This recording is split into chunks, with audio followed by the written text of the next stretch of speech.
الحمد لله وكفى وسلام على عباده الذين اصطفى أما بعد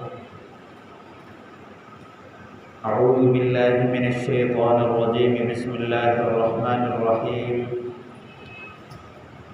سبحان الذي أسرى بعبده ليلا من المسجد الحرام إلى المسجد الأقصى الذي باركنا حوله لنريه من آياتنا وقال النبي صلى الله عليه وسلم المؤمنون كرجل واحد اشتكى عينه اشتكى كله إذا اشتكى رأسه اشتكى كله أو كما قال عليه الصلاة والسلام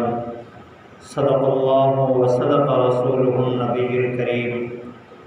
اللهم صل على سيدنا ومولانا محمد وعلى آله وأصحابه وبارك وسلم اللهم صل على محمد وعلى آل محمد كما صليت على إبراهيم وعلى آل إبراهيم إنك حميد مجيد اللهم بارك على محمد وعلى آل محمد كما باركت على إبراهيم وعلى آل إبراهيم إنك حميد مجيد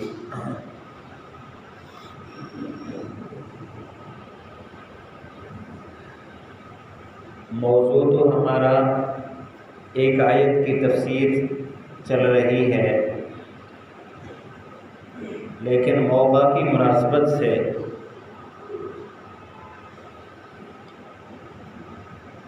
ایک اہم بات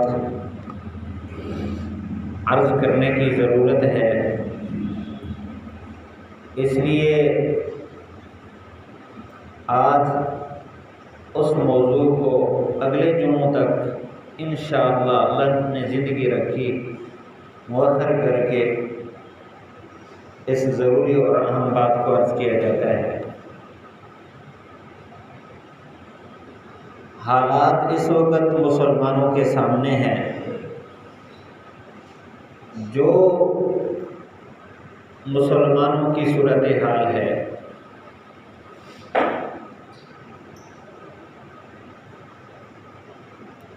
اس وقت اسرائیل اپنی پوری طاقت استعمال کر کے مسجد اقصی پر قبضہ کرنے کے بعد فلسطین کے مظلوم مسلمانوں پر بربریت اور ظلم کی حدود پار کر چکا، اور امن سلامتی کی آوازیں لگانے والا اور بچوں اور عورتوں کی خیر خواہی کے نعرے لگانے والا اور اسی عنوان پر مسلمانوں کی قتل عام کرنے والا ہمارے ہمسائے ملک میں، اور آج تک ان کے خزانوں پر قبضہ کر کے بیٹھا ہے کہ مسلمانوں کے عورتوں کے حقوق کیوں نہیں ادا کیے جا رہے، وہ بھی اس کے پشت پر، پہلے پشت پر تھا، آج دونوں کٹھے کھڑے ہو کر فلسطین کے مظلوم مسلمانوں پر، نہتے مسلمانوں پر، عورتوں پر، بچوں پر رات اور دن کی تقسیم کے بغیر وحشانہ انداز میں بمباری اور فائرنگ بہت کچھ ہو رہا ہے، یہ سب کے سامنے ہے۔ ان حالات میں میری اور آپ کی کیا ذمہ داری ہے؟ ایک ادنا اور کمزور مسلمان کی کیا ذمہ داری ہے؟ یہ میرا اور آپ کا فرض بنتا ہے کہ ہم اپنی ذمہ داری کی طرف متوجہ ہوں۔ یہ بات تو اپنی جگہ پر کہ کسی خطے کا کوئی مسلمان اگر اس پر ظلم ہوتا ہے، وہ کسی دکھ میں ہوتا ہے، وہ کسی پریشانی میں، اضطراب میں ہوتا ہے، تو دوسرے مسلمان کی ذمہ داری ہے کہ اس مسلمان کا ساتھ دے۔ آپ صلی اللہ علیہ وسلم نے تو یہاں تک فرمایا کہ اگر ایک مسلمان کا ہمسایہ رات کو اس کو کھانا نہیں ملا، وہ بھوکا سویا ہے، اس کے پاس اتنا وسعت نہیں، اتنا اس کے پاس ہمت نہیں،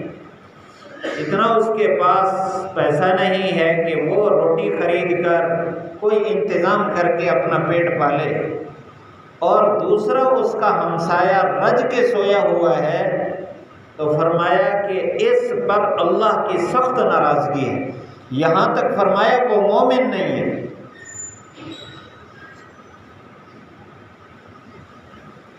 اگر ایک مسلمان دوسرے مسلمان کو تکلیف پہنچاتا ہے تو اس پر تو اللہ کے نبی نے قسمیں اٹھا کر فرمایا کہ مومن نہیں ہے۔ واللہ لا یؤمن، واللہ لا یؤمن، واللہ لا یؤمن، 3 قسمیں اٹھا کر صحابہ نے عرض کیا اللہ کے رسول وہ کون ہے بدبخت جو ہرگز مومن نہیں؟ آپ نے 3 مرتبہ اتنے درد سے فرمایا کہ وہ جس کی تکلیفوں کی وجہ سے اس کا ہمسایہ پریشان ہو، یعنی ایک مسلمان کی پریشانی اللہ کے نبی صلی اللہ علیہ وسلم نے اتنا اس کی اہمیت بٹھائی۔ یہ تو ہے کہ جو امن میں بھی ہے، اپنے گھر میں بھی ہے، اپنے بال بچوں میں بھی ہے، اس کا مال بھی محفوظ ہے اور اس کی عزت بھی محفوظ ہے اور اس کی جان بھی محفوظ ہے، صرف اس کے معدے کا اور پیٹ کا مسئلہ ہے، اس کو بھوک لگی ہے، بھوک کی حالت میں سو رہا ہے۔ اور مسلمان کی جان کتنا قیمتی ہے اللہ کے ہاں۔ اللہ کے نبی صلی اللہ علیہ وسلم نے بیت اللہ شریف کے سامنے کھڑے ہو کر بیت اللہ شریف کو خطاب کر کے فرمایا، اے بیت اللہ تو بہت عظیم ہے، بہت عظمت والا ہے، بہت کرامت والا ہے، تیری بڑی عظمت اور تیرا مقام ہے۔ آپ نے یہ بڑی تاکید کے ساتھ فرما کر پھر فرمایا کہ ایک مسلمان کی جان تجھ سے بھی زیادہ قیمتی ہے، بیت اللہ شریف سے زیادہ قیمتی۔ ایمان والے کی جان کتنا قیمتی ہے؟ ایمان والے کی جان کے بارے میں تو اللہ تعالیٰ نے قرآن مجید میں فرمایا کہ جس نے ایک آدمی کو قتل کیا ہے ناجائز طریقے سے، جائز طریقے اللہ تعالیٰ نے بتا دیے، اگر کسی نے قتل کیا قصاص میں قتل کیا جائے گا، کسی نے زنا کیا تو اس کو رجم کیا جائے گا، یا وہ دین سے مرتد ہو گیا تو اس صورت میں اس کو قتل کیا جائے گا۔ اس کے علاوہ انسان ایمان والے کی جان تمام مسلمانوں کی ذمہ داری ہے کہ اس کی حفاظت کرے، اور اس کی جان اللہ کے ہاں بیت اللہ کے سے زیادہ قیمتی ہے۔ اور پھر اس جگہ جہاں آج روزانہ ہزاروں کی تعداد میں ظلم و ستم میں پسنے والے، اب غالباً آج 20واں دن ہے، 7,000 سے زیادہ فلسطینی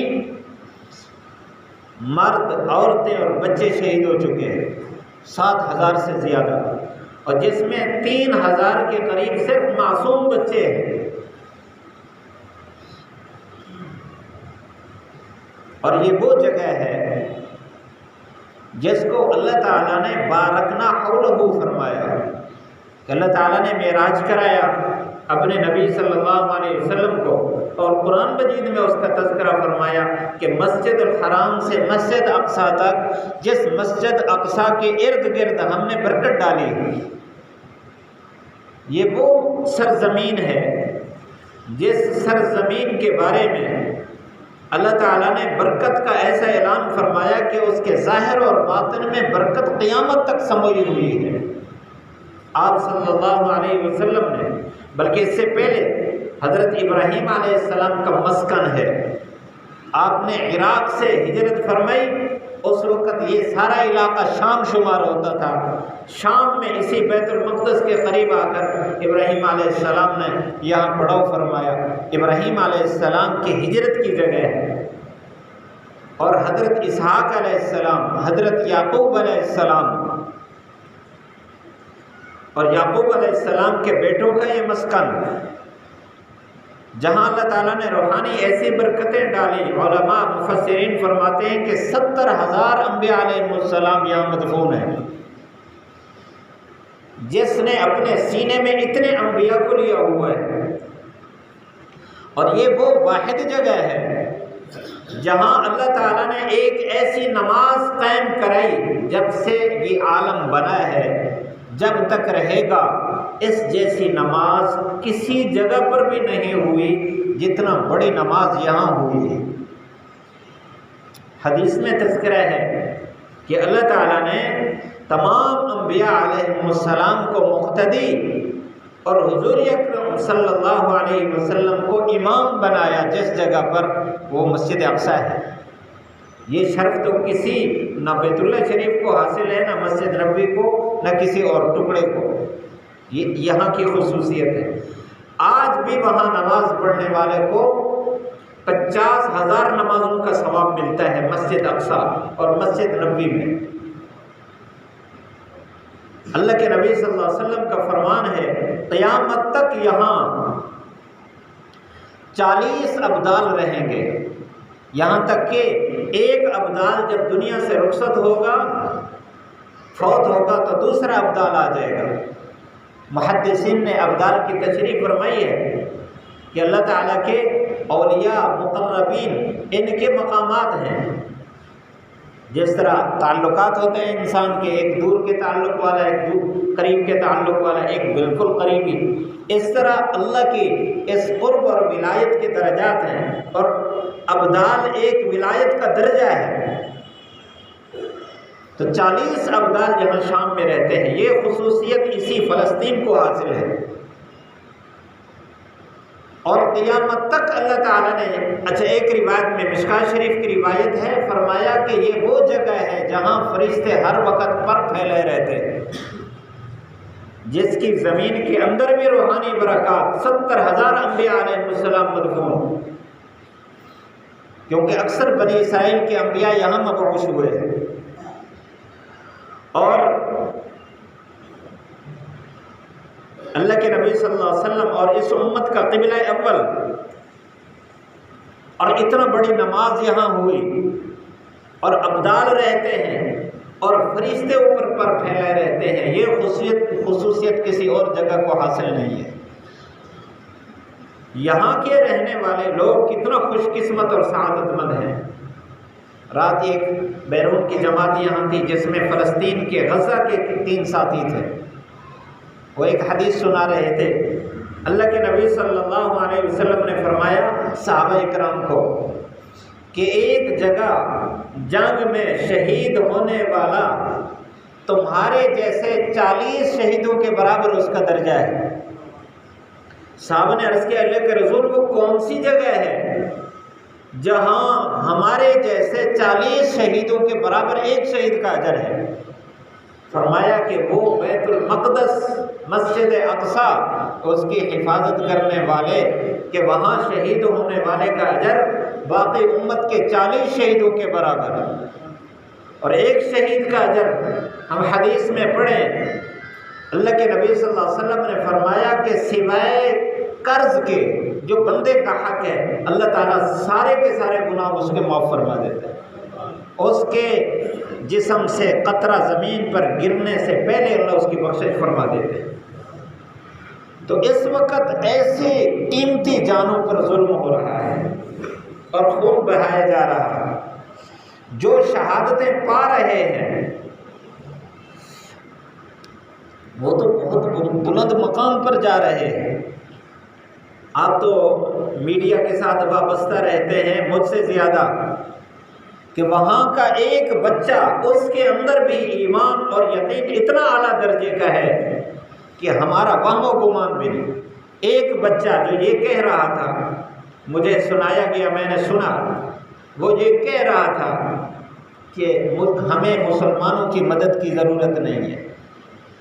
ہمیں جبرائیل علیہ السلام کی بھی مدد کی ضرورت نہیں ہے، ہمیں رب کی مدد کی ضرورت ہے۔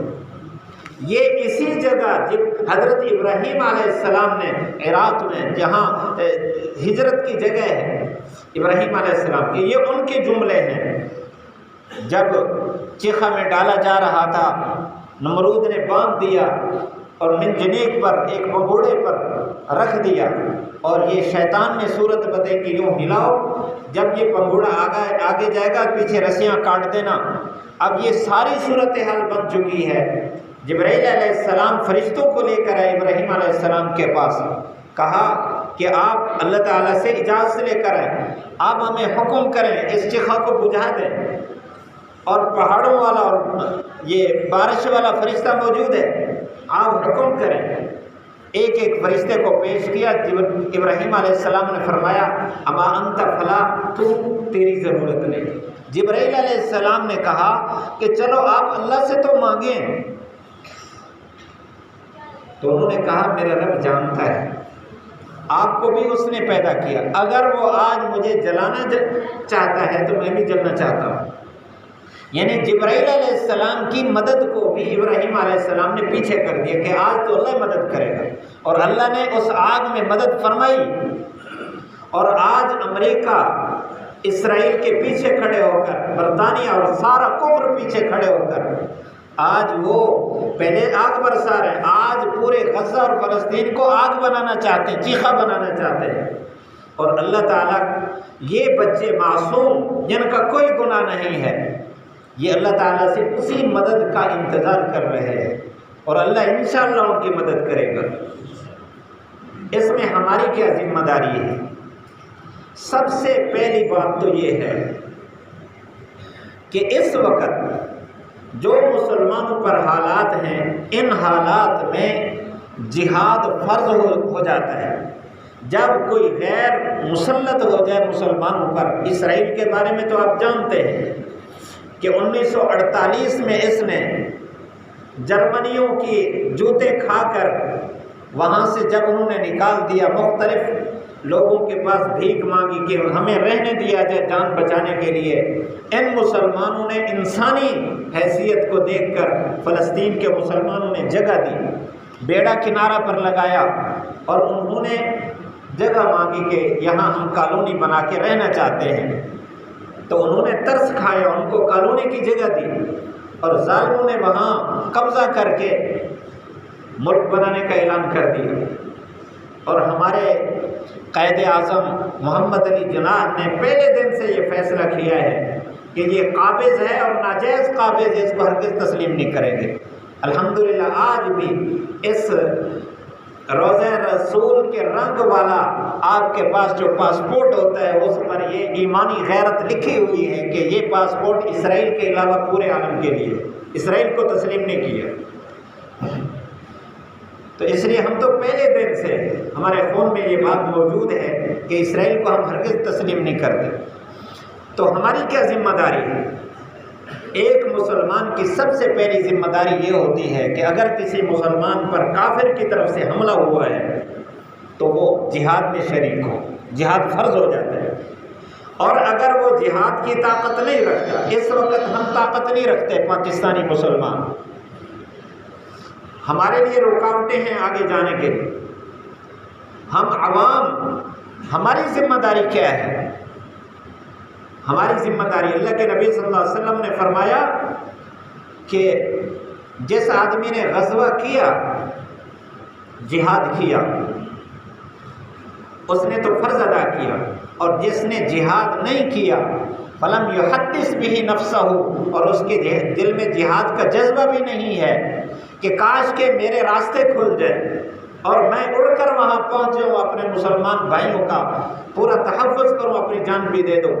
یہ جذبہ اگر نہیں ہے تو فرمایا کہ یہ مات علی شعبۃ من النفاق، یہ نفاق کی صورت میں مرا ہے۔